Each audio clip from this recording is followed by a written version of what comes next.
ভিডিওর শেষে আপনাদের জন্য একটা প্রশ্ন থাকবে।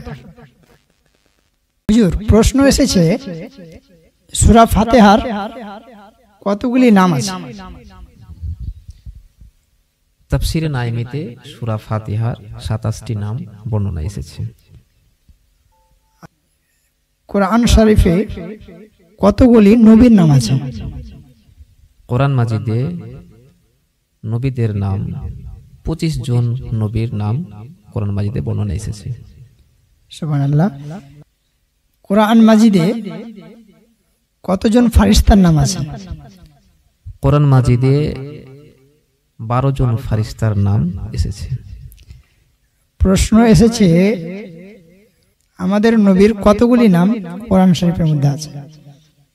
তাফসিরে রুহুল বায়ানে এটা বর্ণনা এসেছে যে আমাদের নবীর নাম 7 ধরনের এসেছে, 7টি নাম বর্ণনা এসেছে। সুবহানাল্লাহ।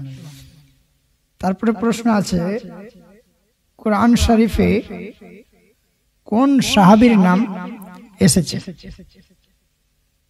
সূরা আহজাবের মধ্যে এসেছে যায়েদ বিন হারিস রাদিয়াল্লাহু তাআলা আনহু। মাশাআল্লাহ, সুবহানাল্লাহ।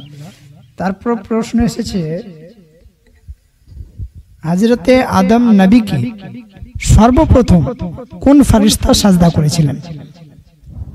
হযরতে আদম আলাইহিস সালামকে সর্বপ্রথমে হযরতে জিবরিল আলাইহিস সালাম সাজদা করেছিলেন। সুবহানাল্লাহ, সুবহানাল্লাহ।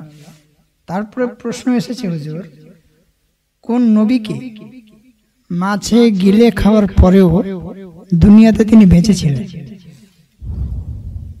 হযরতে ইউনুস আলাইহিস সালাতু তাসলিমকে মাছ গিলে খাওয়ার পরেও হজম করতে না পারায় আবার পুনরায় উগলে দেওয়াতে হযরতে ইউনুস আলাইহিস সালাম দুনিয়াতে বেঁচে ছিলেন।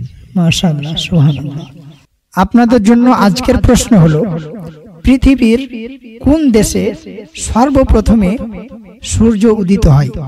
যদি জানা থাকে কমেন্টে বলবেন।